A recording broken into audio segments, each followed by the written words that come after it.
അല്ലാഹുവേ, ഞങ്ങളുടെ മാതാപിതാക്കളിൽ പലരും ഖബറിൻ്റെ അകത്താണ് പടച്ചവനെ.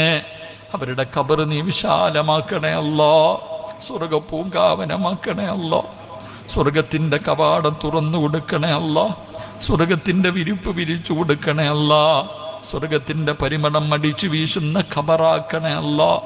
പടച്ചവനെ, ഞങ്ങളുടെ ജീവിച്ചിരിക്കുന്ന മാതാപിതാക്കൾക്ക് നീ ആഫിയത്തും ദീർഘായുസ്സും നൽകണേ അല്ലാ. വീടിൻ്റെ അകത്ത് കിടന്ന് നരകിക്കുന്നത് കാണേണ്ട അവസ്ഥ വരുത്തല്ല റബ്ബേ. അല്ലാഹുവേ, ഞങ്ങളുടെ മാതാപിതാക്കളുടെ പൊരുത്തം കിട്ടിയ മക്കളാക്കണേ അല്ലാ. അല്ലാഹുവേ, ഞങ്ങളിൽ പലരും പല പല രോഗങ്ങൾ കൊണ്ട് പ്രയാസപ്പെടുന്നവരാണ് തമ്പുരാനെ. ശിഫ നൽകണേ അല്ലാ. മാരകമായ രോഗങ്ങളെ തൊട്ട് ഞങ്ങളെ നീ കാത്തിരക്ഷിക്കണേ അല്ലാ. ആ പുണ്യ റസൂലിന്റെ പാദസ്പർശനമേറ്റ മണ്ണിൽ നമുക്ക് അന്തിയുറങ്ങാൻ നമുക്ക് ആത്മാർത്ഥമായി അള്ളാഹുവിനോട് നിരന്തരം ദുആ ചെയ്യാം.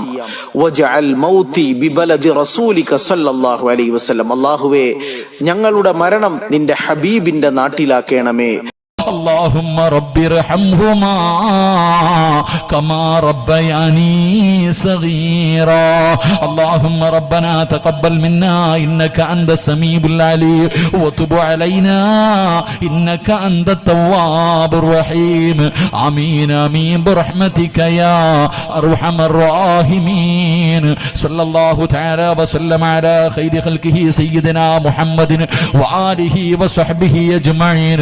سبحان ربك رب العزة عما يصفون وسلام على المرسلين والحمد لله رب العالمين.